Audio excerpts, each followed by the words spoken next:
नमस्कार भाइयों, रामबाण एकेडमी के YouTube चैनल पर एक बार फिर से आपका हार्दिक स्वागत है। भाइयों, आज की क्लास हम कंप्यूटर से रिलेटेड ले रहे हैं। कंप्यूटर जीके का ही एक पार्ट है वैसे तो, लेकिन इसमें 10 सवाल एक्स्ट्रा आएंगे, तो इसलिए कंप्यूटर पर आज फोकस करते हुए हम कुछ चीज़ों को बताकर चल रहे हैं। अलग अलग जगह से हमने चीज़ों को इकट्ठा किया है कंप्यूटर के बारे में। तो शुरू करते हैं आज का कंप्यूटर से रिलेटेड चीज़ें। यहाँ पर दो शब्द लिखे हो, बूटिंग, और यहाँ लिखा रहा नेटवर्क और टोपोलॉजी। पहले हम बूटिंग को समझते हैं सर। देखिए बूटिंग क्या होता है सर। जब हम कंप्यूटर को ऑन करते हैं, मान लिया कंप्यूटर सारा सिस्टम बंद है, तो हम उसके सारी चीज़ों को कनेक्ट करके ऑन करते हैं। तो ऑन करने के बाद कंप्यूटर कुछ टाइम लेता है, प्रोसेसिंग चलती है सर। फिर उसके बाद लगभग 30 सेकेंड, 40 सेकेंड, 1 मिनट, 1.5 मिनट, ये जो प्रोसेसिंग चलती है इसको बूटिंग कहते हैं। इसका मतलब क्या होता है, इस दिए गए टाइम में ये जो प्रोसेसिंग का टाइम होता है, इसमें कंप्यूटर का जो पहला सॉफ्टवेयर होता है उसका इंटरनल, वो चेक करता है कि कंप्यूटर से जुड़ी हुई जितने भी हार्डवेयर हैं और उस पर जितने भी ऑपरेटिंग सिस्टम या सॉफ्टवेयर हैं, वो सभी अपने काम करने लायक बन गए हैं या नहीं बन गए। तो कंप्यूटर को स्टार्ट करने पर उसको कार्य करने लायक बनाने के लिए जो पहली प्रक्रिया की जाती है उसे क्या बोलते हैं, बूटिंग कहते हैं सर। जब कंप्यूटर को ऑन करते हैं तो सबसे पहले क्या होता है, बूटिंग होती है। क्लियर हो गया सर। कंप्यूटर को कार्य करने लायक बनाने के लिए जो पहली प्रक्रिया की जाती है वो बूटिंग कहलाती है। इसके बाद कई बार आ जाता है बूटिंग से रिबूट, बूट या रिबूट। अब देखिए, एक तो है बूट, बूट मतलब कंप्यूटर को शुरुआत करना, लेकिन रिबूट क्या होता है सर। रिबूट का मतलब होता है, जैसे सपोज कीजिए कंप्यूटर मोबाइल है या कुछ भी है, सभी में ये बूटिंग होती है सर। आपका मोबाइल फोन है, स्विच ऑन करेंगे, जब पहले स्विच ऑफ किया फिर स्विच ऑन करेंगे तो टाइम लगेगा सर। ओके, अभी क्या हो रहा है कि आपका कंप्यूटर स्लो हो गया है किसी कारण से, या मोबाइल में कुछ प्रॉब्लम आ रही है, तो हम क्या करते हैं, रीस्टार्ट करते हैं। तो रीस्टार्ट का मतलब रिबूट ही है सर। कई बार हम ऑन है और उसको ही हम दोबारा से स्टार्ट करते हैं, तो इसको रिबूट बोलते हैं सर। क्लियर हो गया सर। यहां पर एक चीज और आती है सर, बूटिंग दो तरह की होती है। एक होती है कोल्ड बूटिंग, एक वार्म बूटिंग। कोल्ड और वार्म यानी कि ठंडी और गर्म। तो जब हम पहली बार कंप्यूटर को ऑन करेंगे तो वो कोल्ड बूटिंग कहलाएगी सर। लेकिन क्या होता है सर, वार्म बूटिंग का मतलब क्या है। कई बार क्या हो रहा है कि कंप्यूटर पर हमने बहुत ज़्यादा लोड दे दिया। अब लोड देते ही कंप्यूटर जो है हैंग होना शुरू हो गया, और हैंग ऐसा हो गया कि अब आपका कोई भी कीबोर्ड या माउस कुछ काम नहीं कर रहा सर। कंप्यूटर ना तो पीछे जा रहा ना आगे जा रहा, फंस गया, अटक गया, हैंग हो गया सर। ऐसी स्थिति में क्या कहा जाता है, ऐसी स्थिति में कहते हैं कि आपको 3 बटन एक साथ दबाने हैं कीबोर्ड पर, alt plus control plus del key, ये 3 को एक साथ दबाइए। कभी भी अगर आप कंप्यूटर हैंग हो जाए या फंस जाए, कुछ काम नहीं कर रहा, तो 3 स्विच यानी 3 की एक साथ दबानी है, ऑल्ट की, कंट्रोल और डेल की, तीनों को एक साथ दबाते हैं। तो इससे क्या होता है कि टास्क मैनेजर खुल जाता है। क्या खुलता है, टास्क मैनेजर। अब ये जनरली होता क्या है, हैंग कब होता है पहले उसको समझिए। आपने कंप्यूटर को बहुत सारे काम दे दिए, आपने एक इंटरनेट पर 5-6 वेबसाइट एक साथ खोल रखी है, आपने स्प्रेडशीट खोल रखी है, कुछ डाटा एंट्री कर रहे हैं, आपने MS वर्ड खोल रखा है, उधर एक मूवी के सॉन्ग चला रखे हैं, क्या ही सारे टास्क दे रखे हैं, 10-12 टास्क, 10-12 कार्य दे रखे हैं। कार्य मतलब टास्क कंप्यूटर को बहुत सारे दे रखे हैं, और कंप्यूटर हो गया कंफ्यूज भाई, बेचारे का सर दर्द करने लगा। तो कहता भैया मेरे बस की नहीं है आपके कामों को देखना, आप खुद करिए, मैं तो बैठ रहा हूँ। अब आपने उसको कितना भी कहे वो उठ नहीं रहा सर, लटक गया सर वो। ठीक है, ऐसी स्थिति में अब आप कह रहे हैं कि चल भैया ठीक है, उसकी मान मनोवल कर रहे हैं, भैया मान जा यार, तेरे से और मेरा तो काम पड़ता ही रहता है। तो ऐसी स्थिति में आप उसे ऑल्ट कंट्रोल और डेल देंगे कि ठीक है, वो कहेगा ठीक है मैं काम कर दूंगा, लेकिन मुझे एक काम बताओ, मेरे बस की इतना काम नहीं है। ठीक है, तो वो कहता बता भी तेरे काम की क्या लिस्ट है। तो आपने ऑल्ट कंट्रोल डेल दिया तो वो टास्क मैनेजर खुलेगा, वो अपने 10 काम को दिखा देगा कि आपने ये काम दे रखे हैं, आप अब इनमें से कुछ को बंद कर दीजिए। कुछ काम को बंद कर देंगे तो वो कार्य करना शुरू कर देगा सर। तो अब क्योंकि वो आपने रीस्टार्ट नहीं किया, ना ही उसको स्विच ऑफ किया, शटडाउन किया है, आपने क्या किया, उसको चालू हालत में ही दोबारा से एक तरह से रिफ्रेश कर दिया, तो इसको बोलते हैं वार्म बूटिंग। अब वो जो ना पूरे सिस्टम को एक बार फिर से मैनेज करता है सर। इसको वार्म बूटिंग भी कहा जाता है सर। किसको? ऑल्ट कंट्रोल डेल को। समझ में आ गया सर? ये एक उदाहरण है वार्म बूटिंग का, याद रखना। और वार्म बूटिंग नहीं, वार्म बूटिंग का एक उदाहरण मान सकते हो आपको। तो ऑल्ट कंट्रोल डेल क्या होता है? टास्क मैनेजर ओपन होता है सर, याद रखना। ये भी क्लियर हो गया सर? तो बूटिंग समझ में आ गया। इसके बाद अब आता है नेटवर्क और टोपोलॉजी शब्द। बहुत बड़ा है नेटवर्क शब्द। तो नेटवर्क क्या होता है पहले उसको समझते हैं। नेटवर्क, देखिए सर, मान लिया आप कंप्यूटर पर काम कर रहे हो, आपके पास एक कंप्यूटर है ए, ठीक है, आप एक कंपनी के मालिक हैं, कंप्यूटर ए में आपका डेटा पड़ा हुआ है। आप अपने मैनेजर से कहते हैं, जिसके पास कंप्यूटर बी है, आप इससे कहते हैं कि भाई मुझे ये वाली चीज़ निकाल है। अब वो अपने बी में से तो नहीं निकाल सकता क्योंकि कंप्यूटर में आपके में डाटा है। अब आप या तो उसको अपना कंप्यूटर सौंपें, ठीक है। अब ऐसे में तो बहुत मतलब सिक्योरिटी लैप्स भी हो सकता है और बहुत सारी चीज़ें आ जाती हैं। ऐसा ही फिर उस मैनेजर के नीचे एक सुपरवाइजर है सी, इसके पास सी कंप्यूटर है। आपको चाहिए कि आप जो है इनको अपना डेटा जितना देना चाहे वो पहुंचा सकते हैं, इनसे जितना डेटा लेना चाहे वो ले सकते हैं। तो इन कंप्यूटरों को आपस में कनेक्ट करना, इन कंप्यूटरों को आपस में कनेक्ट करना नेटवर्किंग कहलाता है सर। नेटवर्क का मतलब क्या है? इन कंप्यूटरों का एक नेटवर्क बना दिया। आप इससे इधर इधर ले सकते हैं, दे सकते हैं, ए से सी, सी से ए, बी से सी, सी से बी। ये सब जो है, जो डेटा है उसका आदान प्रदान जब संभव होता है तो वो क्या कहलाता है? नेटवर्क कहलाता है। अब नेटवर्क वायरलेस के द्वारा भी, मतलब वायरलेस भी हो सकता है और वायर के द्वारा भी हो सकता है, यानी बिना तार के भी जोड़ा जा सकता है कंप्यूटरों को। जैसे ब्लूटूथ होता है सर, आप अपने मोबाइल से दूसरे मोबाइल में चीज़ें भेज सकते हैं सर, ठीक है। तो बगैर तार का यानी वायरलेस भी हो सकता है और तार के द्वारा जोड़कर भी आप डेटा को ट्रांसफर कर सकते हैं सर। तो नेटवर्किंग का मतलब है कंप्यूटरों को आपस में कनेक्ट करना, नेटवर्किंग है सर। अब नेटवर्किंग जो होती है वो कई प्रकार की होती है सर। नेटवर्किंग कई प्रकार की होती है। तो नेक्स्ट पेज पर, खाली पेज पर समझते हैं हम। नेटवर्किंग में पहला जो नेटवर्किंग का प्रकार है वो है लैन, दूसरा है मैन और एक है वैन, ठीक है। लैन का मतलब है लोकल एरिया नेटवर्क। आप फुल फॉर्म भी लिखते चलेंगे जिन्हें नहीं पता। Local area network. मैन का मतलब है मेट्रोपॉलिटन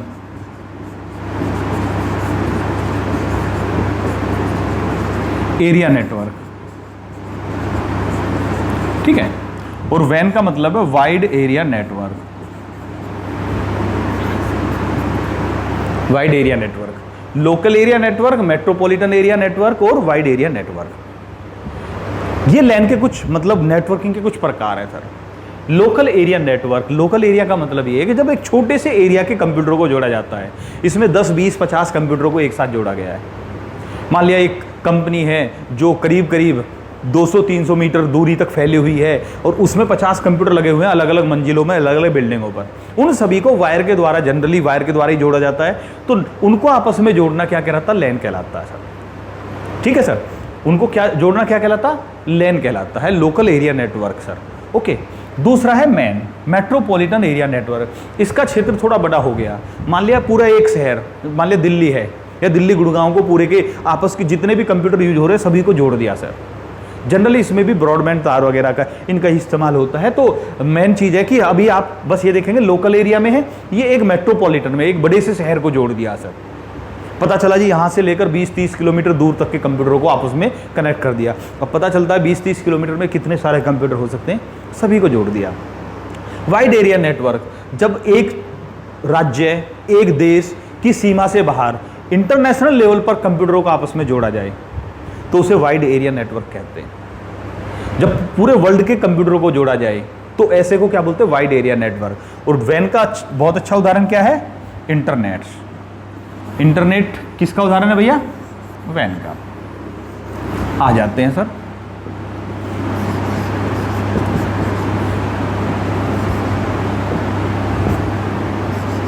वैन का उदाहरण है इंटरनेट, ठीक है। फिर से समझते हैं, लोकल एरिया नेटवर्क, जब एक छोटे से एरिया के कंप्यूटरों को आपस में जोड़ा जाए, 10-20 कंप्यूटर, 50 कंप्यूटर को जोड़ सकते हैं सर। फिर आता मेन, मेट्रोपॉलिटन यानी कि एक बड़े महानगर, मेट्रोपॉलिटन सिटी यानी महानगर को बोलते हैं, एक बहुत बड़े शहर के आप सभी कंप्यूटरों को आपस में जोड़ दिया जाए, मैन बोलते हैं। और वैन का मतलब वाइड एरिया, बहुत बड़े एरिया में, जब जैसे इंटरनेट हो गया पूरे वर्ल्ड को जोड़ रखा सर इसने, ठीक है। अब देखिए सर, इंटरनेट को सूचना का राजपथ,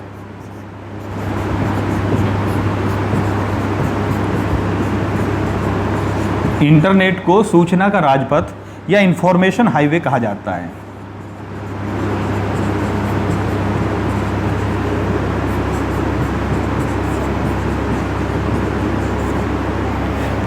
इंटरनेट को सूचना का राजपथ या इंफॉर्मेशन हाईवे कहा जाता है सर। ओके, एक बात और सर, इंटरनेट को आप इंटरनेशनल नेटवर्क भी कह सकते हो। इंटर का मतलब इंटरनेशनल और नेट का मतलब नेटवर्क, इंटरनेशनल नेटवर्क भी कह सकते हो सर। वर्ल्ड में जो सबसे पहला है इंटरनेट का लेवल का, इंटरनेट के लेवल का कह रहा हूं मैं, इंटरनेट के नहीं कह सकते हम, ठीक है। वर्ल्ड में जो सबसे पहला WAN था, वाइड एरिया नेटवर्क था, वो था ARPANET।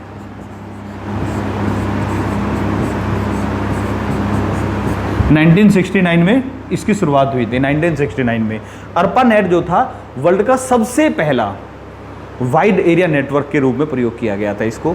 और ये अमेरिकी सेना द्वारा अपने संदेशों को एक जगह से दूसरी जगह पहुंचाने के लिए प्रयोग किया गया सर, ठीक है। भाई अमेरिकी सेना पूरे अमेरिका में फैली हुई है, तो ऐसी स्थिति में अमेरिकी सेना द्वारा प्रयोग किया गया, US आर्मी द्वारा 1969 में, क्या भैया, ARPANET। यहां तक क्लियर हो गया सर। अब हमने ये बताया कुछ नेट के बारे में। नेट जो होता है इसको आप, मैंने बताया वायरलेस या थ्रू वायर कैसे भी जोड़ सकते हैं सर। जब हम कंप्यूटरों को आपस में नेट में जोड़ते हैं तो एक शब्द आता है टोपोलॉजी। टोपोलॉजी क्या है सर? जब हम कंप्यूटरों को जोड़ते हैं तो जोड़ने का जो सिस्टम अपनाया जाता है, लॉजिकली रूप से जो हम कंप्यूटरों को एक दूसरे से कनेक्ट करते हैं, तो उसको बोलते हैं टोपोलॉजी या नेटवर्क टोपोलॉजी, ठीक है। अगले पेज पर ही लिख देते हैं नेटवर्क टोपोलॉजी। टोपोलॉजी का मतलब क्या है?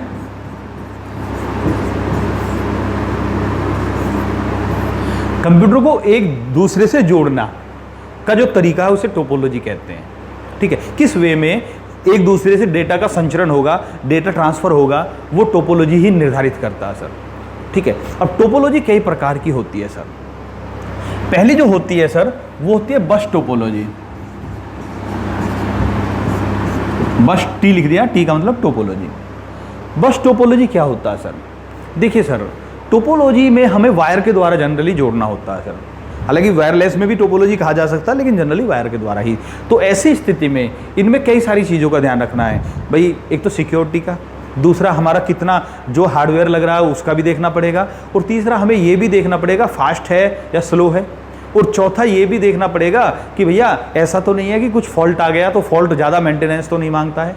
तो उन सभी चीज़ों को हम डिस्कस करते हुए चल रहे हैं। तो पहले बात कर रहे हैं बस टोपोलॉजी। बस टोपोलॉजी में होता क्या है सर कि एक कंप्यूटर यहाँ लगा होगा, ठीक है, जिसको आप होस्ट कह सकते हैं सर। इसके बाद एक जैसे मतलब बस चलती है सर, तो बस क्या चलती है सर, एक मेन रास्ता चला जाता है सर कि बस का शुरू का स्टेशन और ये लास्ट का स्टेशन है, और बीच में बहुत सारे बस स्टॉप हैं। एक ये है, एक ये है।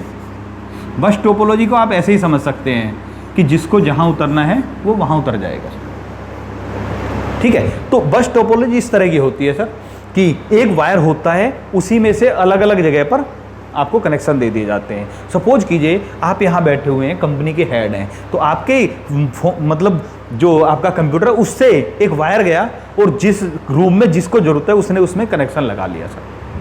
अब आपने सपोज कीजिए आपका कंप्यूटर है ए, और आपने एक मैसेज भेजा जो कि जाना है ई को, ठीक है। तो ये मैसेज कैसे जाएगा? मैसेज जाएगा पहले बी के पास जाएगा। अब बी को अगर इसकी जरूरत है तो रोकेगा, वरना तो उसे पता चलेगा यार ई का है, मेरा नहीं है तो आगे पास कर देगा। फिर सी मेरा नहीं है तो आगे पास कर देगा, फिर डी, फिर ई, ठीक है। इस टोपोलॉजी का फायदा ये, एक बात और सर, ये टोपोलॉजी समझ में आ गई। बस टोपोलॉजी का चित्र थोड़ा सा बना लेना, बस टोपोलॉजी, जिससे कि थोड़ा लंबे टाइम तक आपके दिमाग में रह जाता है सर, ठीक है।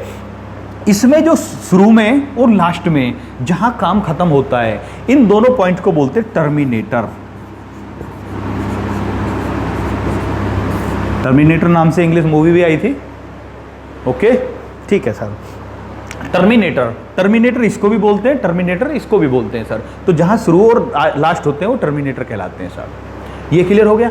अच्छा सर, अब इसका फायदा क्या है? इसमें देखिए वायर कम लग रहा है, वायर कम लग रहा है, क्लियर है सर? Okay sir. लेकिन इसका नुकसान क्या है? नुकसान क्या है? स्पीड कम है। सपोज करो इसके पास जाना है तो इधर से होते हुए जाएगा, स्पीड कम हो जाएगी सर। दूसरा एक और चीज है, इसका नुकसान ये भी है, अगर बाई चांस लाइन में यहां से फॉल्ट आ गया तो ए के पास जो मैटर है वो बी सी डी ई कहीं नहीं पहुंचेगा। तो अगर बीच में से लाइन फट गई तो आगे जो बेकार हो जाता है सर। तो इसलिए इसका नुकसान भी होता है सर। तो कौन सी टोपोलॉजी थी? बस टोपोलॉजी। अब दूसरी टोपोलॉजी देखते हैं सर, एक और।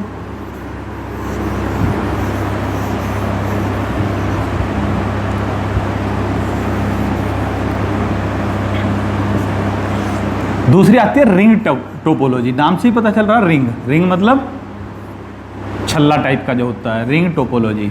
रिंग टोपोलॉजी में क्या होता है सर कि सारे एक सर्किल के रूप में जुड़े होते हैं।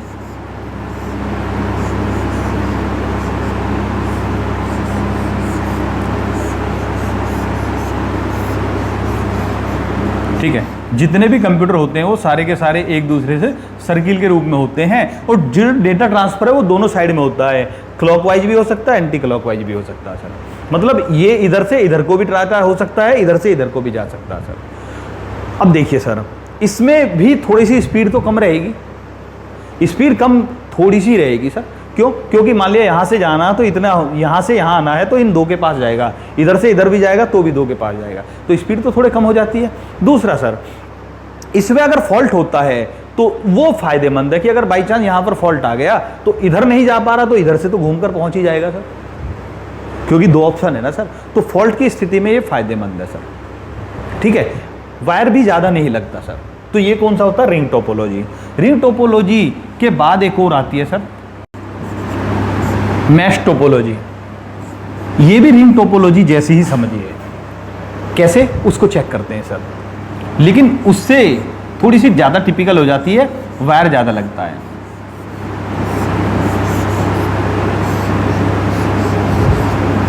ठीक है, रिंग टोपोलॉजी में ऐसे जुड़े होते हैं, ओके। लेकिन मैश टोपोलॉजी में सारे, ये इससे भी जुड़ा हुआ है, ये इससे भी जुड़ा होगा, ये इससे भी जुड़ा होगा, ये इससे भी जुड़ेगा, और इससे तो जुड़ा हुआ है ही है।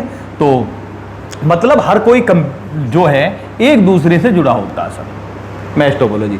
तो इसमें थोड़ा वायर ज़्यादा लगता है। अगर कहीं से वायर में किसी फॉल्ट आ गया तो दूसरी साइड से वो उस तक जो डेटा है वो पहुंच ही जाएगा सर। स्पीड थोड़ी इसमें भी कमी होती है सर। कौन सी? Mesh topology. सबसे ज़्यादा जो कामयाब है, जो फास्ट है, ज़्यादातर प्रयोग की जाती है, वो है स्टार टोपोलॉजी।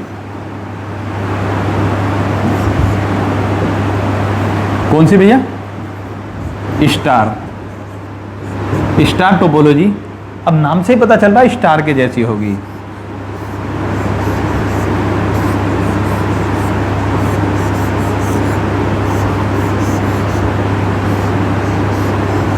ठीक है, एक मैन होगा, होस्ट होगा, और जिससे सारे जुड़े होंगे, इससे यहां तक और वापस आ सकता है नॉलेज, लेकिन इससे इस पर नहीं है सर। तो इस, क्योंकि मैन जो होता है इसमें यही होता है, यही होस्ट होता है, यही सर्वर कह सकते हो आप। तो इससे जिसको पहुंचना डायरेक्ट पहुंचता है, तो इसमें स्पीड ज़्यादा होती है सर। लेकिन इसका नुकसान क्या है? इसका नुकसान ये है, अगर होस्ट गया तो बाकी सारे ठप हो जाएंगे सर। अगर होस्ट में फॉल्ट आ गया तो सारे के सारे ठप हो जाएंगे सर। इसके बाद ट्री टोपोलॉजी भी हो सकती है सर, और बहुत सारी तरीके बनाई जा सकती है, लेकिन मेन है स्टार टोपोलॉजी, बस टोपोलॉजी और रिंग टोपोलॉजी। मैथ्स को भी कभी कभार पूछ लेते हैं, लेकिन ज़्यादातर तीन महत्वपूर्ण है सर। ओके, इसके बाद अब जब हमने नेटवर्किंग के बारे में बताया आपको, तो नेटवर्किंग जो होती है, लोकल एरिया, वाइड एरिया, या फिर मेट्रोपॉलिटन एरिया नेटवर्क, कुछ भी है सर, इसमें एक चीज़ आती है कि मान लिया अभी आप सब इंटरनेट यूज कर रहे हैं सर। जब इंटरनेट यूज कर रहे हैं तो बहुत सारी चीज़ें हैं सर। मान लिया आपको कोई जानकारी चाहिए, आपको जानकारी चाहिए कि जो अभी दिल्ली पुलिस के फॉर्म निकले हुए हैं, आप उसको भरना चाह रहे हैं। ठीक है, उस फॉर्म को आप अप्लाई करना चाह रहे हैं, तो पहले आप वेबसाइट खोलेंगे। जो वेबसाइट खोलेंगे वो कौन सी खोलेंगे? एसएससी की। अब ये जो एसएससी का जो वेबसाइट है, इसकी जो जानकारी है वो किसी एक कंप्यूटर में सेव है सर, जहां से आप उस जानकारी को ले रहे हैं और अपनी जानकारी उसको दे रहे हैं फिर। तो ऐसी स्थिति में जो एसएससी की वेबसाइट जिस कंप्यूटर से हैंडल हो रही है उसको क्या बोलते हैं? उसको बोलते हैं सर्वर। ठीक है, तो नेटवर्किंग में जो मेन कंप्यूटर होता है जहां से जानकारी या इंफॉर्मेशन या डेटा दूसरे जुड़े हुए कंप्यूटरों तक पहुंचता है, उस मेन कंप्यूटर को बोलते हैं सर्वर। ठीक है, सपोज कीजिए सर, आपने मान लिया आप बैंक में गए। मैं उदाहरण इसलिए समझा रहा हूं कि बहुत सारे भाई जो टेक्निकल हैं, जो इन चीज़ों को यूज कर रहे हैं, उनके लिए तो बहुत आसान शब्द हैं, लेकिन जो पहली बार कंप्यूटर वगैरह के बारे में कुछ नहीं जानते, उनके लिए ये सब चीज़ें टफ हो जाती हैं थोड़ा सा। तो उनके लिए देखिए सर, मान लिया आप बैंक में गए, बैंक है कोई भी आपका, मान लिया आपका है पीएनबी, पंजाब नेशनल बैंक है। ठीक है, आपने ब्रांच जो आपकी गाजियाबाद डिस्ट्रिक्ट है, गाजियाबाद में ही आपने किसी ब्रांच में आपका अकाउंट है। ठीक है, अब आपने क्या करा सर कि पीएनबी के गाजियाबाद, मतलब गाजियाबाद की कोई ब्रांच है, उसमें आपका अकाउंट है। अब आप क्या करते हैं? किसी भी एटीएम से पैसा निकालते हैं, आपको पैसा उपलब्ध हो जाता है सर।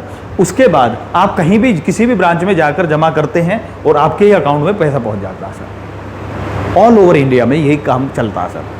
तो अब देखिए सर, आपके गाजियाबाद में क्या है सर? ब्रांच है, आपका अकाउंट गाजियाबाद में है। आप गए जयपुर और जयपुर के एटीएम से, और एटीएम भी कौन सा सर? एटीएम भी पता चला किसी और बैंक का है, मान लिया एचडीएफसी बैंक का एटीएम है, उससे आपने पैसा निकाला। अब एचडीएफसी वाले बैंक के जो एटीएम है उसको ये पता होगा, सपोज करिए आपके अकाउंट में, पीएनबी के अकाउंट में आपके में 18,000 रुपए है और आपने 20,000 रुपए निकालने के लिए मतलब पिन लगा दिया कि भैया मुझे 20,000 निकालने हैं, तो क्या एटीएम निकाल देगा? नहीं निकालेगा। क्यों नहीं निकालेगा? वो लिखा जाएगा कि इनसफिशिएंट बैलेंस, 18,000 आपके अकाउंट में, 20,000 नहीं निकाल रहा। इसका मतलब उस एटीएम को भी पता कि आपके अकाउंट में इतना रुपया नहीं है। तो यार आपका गाजियाबाद ब्रांच में अकाउंट है, एटीएम यूज कर रहे हैं और वो भी जयपुर में जा रहे हैं और वो भी किसी और बैंक का, तो इसे कैसे पता कि आपके अकाउंट में 18,000 ही है, 20,000 नहीं है? तो इस तक पहुंचने के लिए पीएनबी ने अपने सारे जितने भी मतलब अकाउंट की डिटेल है वो अपने स्टोर करके अलग अलग एटीएम को सर्व कर रखी है, अलग अलग बैंकों को दे रखी है सर। तो जैसे वो एटीएम पीएनबी वाले सर्वर पर पहुंचता है तो वो एकदम तुरंत बता देता है इसके अकाउंट में तो इतना है ही नहीं सर। तो इसका मतलब जो पीएनबी का मेन कंप्यूटर मानिए वो जो सर्वर है, उससे पूरे भारत के एटीएम और सभी बैंकों की सभी ब्रांचों में उसकी जानकारी पहुंच रही है सर। ऐसे ही दूसरे बैंकों का होगा, सभी का अपना अपना सर्वर होता है सर। समझ में आ गया सर? अब आप मान लिया अपनी गाजियाबाद, चलिए अब तो ये तो जयपुर थे, अब आप अपनी गाजियाबाद की उसी ब्रांच में गए। कहाँ तो एचडीएफसी के बैंक मतलब एटीएम को भी पता था आपके अकाउंट में पैसे नहीं है। एक दिन आप जाते हैं और कहते हैं कि काफ़ी दिन हो गए पासबुक पर आपने एंट्री नहीं कराई। ठीक है, या फिर आपको पैसे की जरूरत है सर, आप अपनी ही एटीएम अपनी ही ब्रांच में जाते हैं और मैनेजर से कहते हैं भैया मुझे पैसे निकालने हैं, तो वो कहता जी आज तो नहीं निकल पाएंगे। कहते हैं भाई बहुत जरूरी है, कहता जी नहीं निकल पाएंगे, आज सर्वर डाउन है। तो जब आप उस में जा रहे हैं तो सर्वर डाउन होने का मतलब क्या है? तो इसका मतलब ये है कि उस कंप्यूटर के बगैर, सर्वर के बगैर उस मैनेजर को भी ये नहीं पता कि आपके अकाउंट में कितने पैसे हैं सर। इसीलिए तो वो मना कर रहा है सर। अगर उसको पता होता कि आपके अकाउंट में पैसे हैं तो वो उसी समय निकाल देगा, एंट्री बाद में हो जाएगी, लेकिन नहीं पता इसलिए वो कह देता है आज सर्वर डाउन है। सर्वर डाउन का मतलब जो मेन कंप्यूटर है जहां से उसको इंफॉर्मेशन मिल रही है वो कार्य नहीं कर रहा। तो सर्वर समझ में आ गया भैया? Okay sir. सर मैंने इतना टाइम जो लगा रहे हैं भाई वो इसलिए कि आपको समझ में आ जाए सर्वर वगैरह या ये टर्म्स जो होती हैं ये क्या होती है। तो अब तक हमने कुछ चीज़ें सीखी, हालांकि हमने लिखा सिर्फ 2 ही है, बूटिंग और नेटवर्क टोपोलॉजी, लेकिन इसके बारे में बहुत कुछ हो गया सर। थोड़ा और आगे बढ़ते हैं सर, और सब ले लेते। स्पैम और फॉर्मेटिंग। पहले स्पैम समझते हैं सर। स्पैम क्या होता है? देखिए जब हम कंप्यूटर यूज करते हैं तो हमारा होता है ईमेल। ईमेल का मतलब इलेक्ट्रॉनिक मेल, फुल फॉर्म है इलेक्ट्रॉनिक मेल। ठीक है, तो जो ईमेल होता है, यानी कि जैसे आपका फ़ोन में व्हाट्सएप में मैसेज आता है या फ़ोन पर नॉर्मल मैसेज आता है सर, ऐसे ही हमारा एक ईमेल होता है, ईमेल अकाउंट होता है, ईमेल आईडी होती है, उस पर हमारे पास मेल आते हैं, मैसेज आते हैं सर। ठीक है, आपकी जो ईमेल आईडी होगी वो इस तरह से होगी। मान लिया आपका नाम ही है, जैसे अभी अपना ही नाम ले लेता हूँ मैं, बुरा मत मानना, जितेंद्रा लिखकर कुछ भी नाम, अब जितेंद्र नाम से तो बहुत सारे लोग होंगे ना ईमेल पर, तो ऐसा कुछ भी लगा देते हैं, जितेंद्र बैशला लगा देते हैं। अब जितेंद्र बैशला भी बहुत सारे हैं, तो कुछ और आईडी लगा देते हैं जिससे कि मालूम रहे कि भाई ये है। तो हमने लगा दिया जितेंद्र बैशला, कोई भी नंबर दे दिया 1508, ऐसा नंबर दे दिया, @gmail.com। ट्राई मत करना, ये मेरा ओरिजिनल नहीं है, gmail.com या yahoo.com। तो इस तरह की एक ईमेल आईडी होती है, यानी कि ये मेरा आईडी हो गई है, ये मेरी पहचान हो गई है। अगर कोई इस पर मैसेज भेजेगा तो मैं ही हैंडल करूंगा सर, ये मानकर चला जाता है सर। तो ऐसे ही आपका एक ईमेल होता है। अब आपके मान लिया मित्र हैं, रिश्तेदार हैं, वो सभी आपको आपके मेल पर क्या है, मैसेज वगैरह भेजते रहते हैं। ठीक है, लेकिन क्या होता है, ईमेल पर बहुत सारी कंपनियां भी मैसेज भेजती हैं। जैसे कई बार कस्टमर केयर वालों का फ़ोन आ जाता है अलग अलग जगह से, कई बार मैसेज आ जाते हैं, कई बार व्हाट्सएप पर भी आ जाते हैं वो। तो ऐसे ही ईमेल पर भी बहुत सारी कंपनियों के मेल आ जाते हैं, ऐसे मेल जो हमारी पहचान के नहीं है, कंपनी अपने प्रमोशन के लिए डाल रही है और हम नहीं चाहते, हम हमारी बगैर इच्छा के आते हैं। तो अवांछित मेल को स्पैम बोलते हैं। अवांछित मतलब जो हमारी इच्छा नहीं है सर, आओ मत आओ हमें कोई फर्क नहीं पड़ता सर। तो ऐसे ईमेल को, अवांछित मेल को क्या बोलते हैं, स्पैम बोलते हैं सर। बहुत अच्छा सवाल है, बहुत बार पूछा गया है। स्पैम क्या है, अवांछित मेल। ओके, आगे बढ़ते हैं सर। सर ये धीरे धीरे जैसे हम फिर गहराई में उतरते रहेंगे तो आपको फिर इन सब चीजों में प्रॉब्लम नहीं आएगी, जिससे कि आप सीख सको। फॉर्मेटिंग के बारे में मैंने एक क्वेश्चन भी किया था, जो पिछला मैंने मॉडल पेपर लिया था, कि किसी डिस्क को ट्रैक और सेक्टर में बांटना, तो उसको क्या बोलते हैं, उसे फॉर्मेटिंग बोलते हैं। फॉर्मेटिंग होता क्या, देखिए मान लिया एक फ्लॉपी डिस्क है या आपकी एक सीडी है, ठीक है, या आपकी हार्ड डिस्क है। अब उसकी क्षमता जो है बहुत ज़्यादा होती है। अब आपको उसमें डाटा सेव करना है, ठीक है, तो डाटा सेव करने से पहले उसको फॉर्मेट करना है। सपोज कीजिए, आप इसको ये समझिए कि आपके पास एक बिल्डिंग है, बहुत बड़ा एक हॉल है, इतना बड़ा हॉल है कि भाई 100 फीट लंबा है, 100 फीट लंबा है, 80 फीट चौड़ा है और फिर 15 फीट की ऊंचाई भी है। इतना लंबा चौड़ा एक हॉल है और आपसे कहा जाता है कि इस हॉल को एक बहुत बड़ा पुस्तकालय बनाया जाएगा। ध्यान से सुनना भाई, ये बिल्कुल ऐसा चीज समझा रहा हूं जिससे कि आपको बिल्कुल क्लियर हो जाएगा कि ये होता क्या है, किस तरह से कंप्यूटर, ये खाली इसी शब्द पर नहीं, आगे भी काम आने वाली चीज है सर ये। ठीक है, अब आपको एक पुस्तकालय बनाना है इस हॉल में, और आपको ये समझाया जाएगा कि आप ही इसके कर्ता धर्ता रहोगे, और आपको ये जो पुस्तकालय है इसमें 50,000, 60,000, लाखों किताबें रखनी है सर। अब आप सोचिए, अगर आपको 4 किताबें रखनी है, कहीं भी रख लीजिए, 10 किताबें रखनी है, कैसे भी रख लीजिए, ढूंढ कर निकाल कर दे दोगे। लेकिन अगर आपको लाखों किताबें रखनी है तो आप कैसे रखेंगे? आप ये चाह रहे हैं कि जैसे ही कोई आपसे किताब मांगे तो आप तुरंत उसको पकड़ा सकें, और ये कब संभव होगा? जबकि आप उन किताबों को सिस्टम से रखें। तो अब आप क्या करेंगे सर? अब आप इस हॉल में, इतने बड़े हॉल में ऐसा तो नहीं है कि भैया किताब लाए, जो भी आए उसको ऊपर नीचे रखते रहो, मैश हो जाएंगी सर। पता चलेगी कि अब आपने किसी से कोई किताब मांगने आ गया कि भैया मुझे ये वाली किताब चाहिए, ठीक है, तो अब आप क्या करेंगे सर? 1 लाख किताबों में एक एक करके ढूंढेंगे तो पता चलेगा 5 दिन एक किताब को देखने में लग गए सर। समझ में आ गया ना? तो इसको सिस्टम से रखना है। तो अब आप क्या करेंगे, ये जो हॉल है इसके पहले आप पार्टीशन करेंगे। कैसे पार्टीशन करेंगे कि भैया इसमें से इसके पहले आपने कुछ पार्टीशन कर लिए सर। कैसे कि भैया इधर जो है आपकी इंग्लिश की बुक हो गई है, इधर हिंदी की बुक हो गई है, इधर जो है अदर लैंग्वेज की बुक हो गई है। 3 या 4 या 5 पार्टीशन करेंगे। इसके बाद फिर हिंदी की जो बुक है इसमें आप फिर सब्जेक्ट लगाएंगे। सब्जेक्ट कैसे लगाएंगे कि भैया ये हिस्ट्री से रिलेटेड है, ये ज्योग्राफी से रिलेटेड है, ये आपकी साइंस से रिलेटेड है, ये आपकी कंप्यूटर से रिलेटेड है, ऐसे लगाएंगे सर। ऐसे ही इंग्लिश में और ऐसे ही अदर लैंग्वेज में लगाएंगे, ठीक है। फिर इसके बाद जब आपकी मान लिया ज्योग्राफी की आ गई है सर, यहाँ पर मान लिया ज्योग्राफी की आ गई है, तो ज्योग्राफी में फिर आप जो है फिर वर्ल्ड ज्योग्राफी है, इंडियन ज्योग्राफी है, स्टेट ज्योग्राफी है, उसके भी पार्टीशन करेंगे। तो अब आपको मालूम हो जाएगा कि जैसे ही कोई आया तो आप तुरंत उस किताब को ला कर पकड़ा देंगे। तो आपने एक तरह से उस पूरे स्पेस को अपनी सुविधा के अनुसार ऐसा सिस्टम में बांट लिया कि जिससे आपको पहचानने में दिक्कत ना आए कि कौन सी चीज कहां मिलेगी। ऐसे ही सर देखिए, अब मान लिया आपकी हार्ड डिस्क है, अब हार्ड डिस्क है मान लिया ज़्यादा नहीं, चलो फ्लॉपी है, हार्ड डिस्क है या पेन ड्राइव है, कुछ भी है सर। मान लिया आपकी 16 GB की एक फ्लॉपी है या हार्ड डिस्क है या कुछ भी है, CD है। अब मान लिया वो जो CD है 16 GB की है, अब उसको आपको उसमें डेटा भरना है। अब 16 GB में तो बहुत सारा कुछ हो सकता है सर, 4-5 मूवी आएंगी, 1000-2000 सॉन्ग्स आ जाएंगे, कुछ आपका पढ़ाई लिखाई से रिलेटेड मैटर भी आ जाएगा सर। अब आपने उसमें भर तो दिया, लेकिन जैसे ही आपने कंप्यूटर को इंस्ट्रक्शन दी कि भैया मुझे तो पुरानी फिल्म का ये वाला गाना चाहिए, शोले फिल्म का चाहिए सर।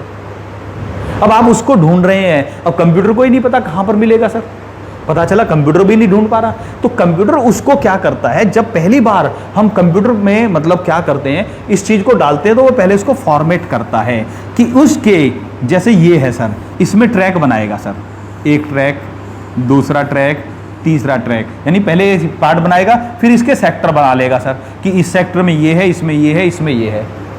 इस तरह से एक तरह से एड्रेस जनरेट कर रहा है वो। एड्रेस जनरेट करने के लिए इसको क्या बोलते हैं, ट्रैक और सेक्टर।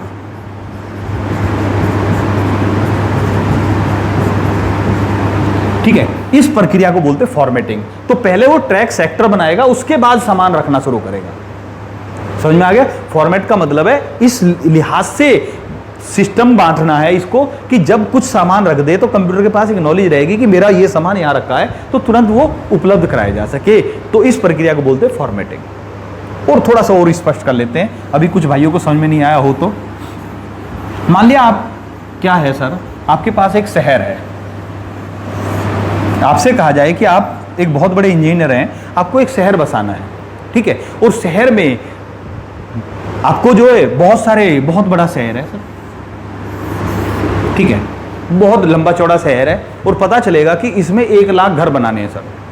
अब 1 लाख घर इस तरह से बसाने हैं कि जैसे ही कोई जानकारी हो तो उसके पास तुरंत पहुंच जाए और वहां से तुरंत जानकारी ली जा सके। एक सिस्टमेटिक वे में बसाना है। तो उसके लिए क्या करेंगे आप, पहले शहर को कुछ पार्ट में बांटेंगे सर। जैसे दिल्ली है तो उसको भैया डिस्ट्रिक्ट में बांट दिया, ठीक है, यानी कि आपने कहा कि भैया ये एक हो गया, ये दूसरा पार्ट हो गया, ये तीसरा हो गया, ABC, ठीक है, फिर ये इस तरह के पार्ट हो गए, 9-10 पार्ट में बांट दिया। इसके बाद इनकी गली नंबर, फिर मकान नंबर, इस तरह से करेंगे ना कि भैया A में गली नंबर 3, मकान नंबर 17 में ये व्यक्ति रहता है, ठीक है। तो ये जो एक तरह से पूरे स्पेस को कुछ स्पेसिफाइड जगहों में बांटना जो है वो फॉर्मेटिंग कहलाता है सर। अब जब आप हार्ड डिस्क की बात करते हैं तो पता चला जी आपके पास 1 TB 1 टेराबाइट की हार्ड डिस्क है, इतने सारा डेटा आ सकता है इसमें, तो उसको ढूंढने में सहूलियत हो जाए इसके लिए इसको किस में बांट देंगे, ट्रैक और सेक्टर में। यानी एक तरह से इसमें एड्रेस जनरेट करने की प्रक्रिया फॉर्मेटिंग कहलाती है, ठीक है। अब आप ये मत कहना जी फॉर्मेटिंग में ही इतना टाइम ले लिया, मैंने आपको पूरी कार्य प्रणाली समझाने के लिए शहर का और पुस्तकालय का उदाहरण दिया सर। 5वां है होम पेज या हाइपरलिंक क्या होता है। भाई देखिए इसका प्रयोग इंटरनेट पर होता है। मान लिया आपने इंटरनेट पर कोई वेबसाइट खोली, आपने डाला ssc.nic.in,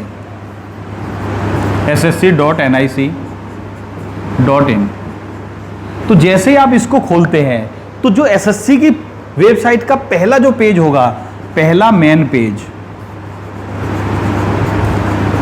वो क्या होता है, वो होम पेज कहलाता है। किसी भी वेबसाइट का जो पहला मेन पेज खुलता है वो होम पेज होता है। अब SSC की मेन साइट पर गए, फिर उसके बाद वो जानकारी दे रहा, अलग अलग पॉइंट बना रखे हैं। आपको अगर रिक्रूटमेंट से संबंधित चाहिए यहाँ जाइए, रिजल्ट चाहिए इसमें जाइए सर, ठीक है, न्यू वैकेंसी की जानकारी चाहिए यहाँ पर जाइए। तो वो अलग अलग वैकेंसी के बारे में बता रहा, तो वो अलग अलग पेज होते हैं। तो होम पेज से बहुत सारे पेज कनेक्ट होते हैं। तो होम पेज हो गया किसी वेबसाइट का पहला मेन पेज, होम पेज कहलाता है सर। ओके, दूसरा अब आ जाता है हाइपरलिंक। अब होता क्या है, होम पेज है या कोई और पेज है सर, उसमें क्या होता है कि सपोज कीजिए एसएससी में गए आप और एसएससी कह रही है कि भाई दिल्ली पुलिस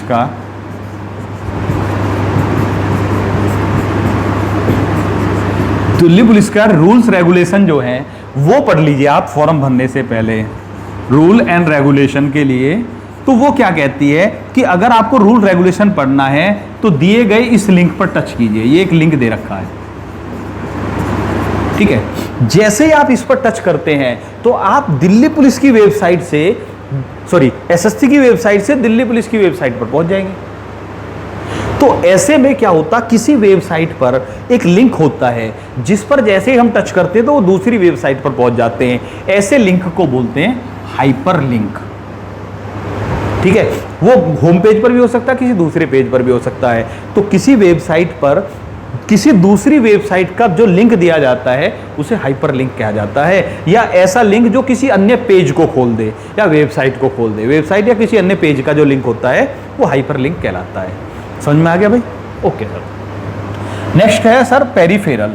अब आगे टाइम नहीं लगेगा, ये छोटे छोटे हैं, जहां पर जरूरत होगी उतना ही बताएंगे हम आपको। दूसरा शब्द है पेरिफेरल।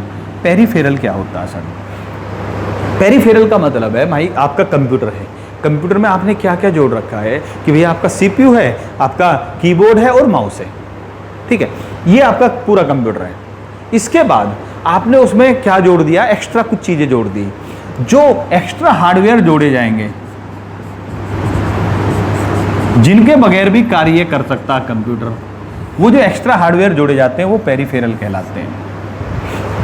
जैसे आपने उसमें प्रिंटर जोड़ दिया, इसको भी पेरिफेरल कहेंगे सर। ये आप कह सकते हो कि भैया आपने स्पीकर लगा दिया कि चलो यार सॉन्ग सुन रहे हैं तो स्पीकर थोड़ा अच्छा सा एक्सटर्नल स्पीकर होना चाहिए या होम थिएटर होना चाहिए, वो भी पेरिफेरल है सर। तो कंप्यूटर में एक्स्ट्रा जो हार्डवेयर जोड़े जाते हैं जिनके बगैर कंप्यूटर कंप्लीट है, लेकिन उनके बगैर भी काम चल रहा था लेकिन एक्स्ट्रा जोड़ लेते हैं अपनी सुविधा अनुसार, तो उनको पेरिफेरल कहते हैं सर। ओके, और जहां पर ये पेरिफेरल जोड़े जाते हैं उन्हें क्या बोलते हैं? क्या भैया? पोर्ट। सवाल पूछा था मैंने एग्जाम में, जो टेस्ट लिया था उसमें ये पूछा था पोर्ट, ठीक है। आगे चलते हैं सर। बग। बग क्या होता है सर? बग फिर है डाउनलोड व अपलोड, इनको क्लियर कर लेते हैं बस। बग क्या है सर? देखिए जब डेटा एंट्री, इसको सिंपल ले लेते हैं फिर, डाटा एंट्री में होने वाली त्रुटि,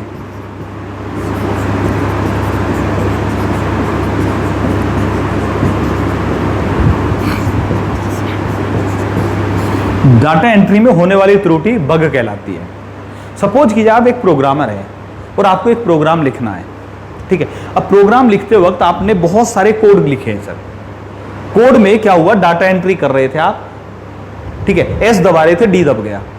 तो अब क्योंकि आपने एस की जगह डी लिख दिया है तो ऐसी स्थिति में वो प्रोग्राम पूरी तरह से रन नहीं करेगा। तो इसकी वजह से वो गलती जो हो जाएगी उसको बोलेंगे बग। अब जब आप प्रोग्राम को एग्जीक्यूट करेंगे तो गलती आएगी, उसमें बार बार गलती आएगी, तो अब आप समझ जाएंगे कि कहीं ना कहीं डेटा में एंट्री हो गई है, डेटा एंट्री में गलती हो गई है। तो अब आप उसको ढूंढेंगे।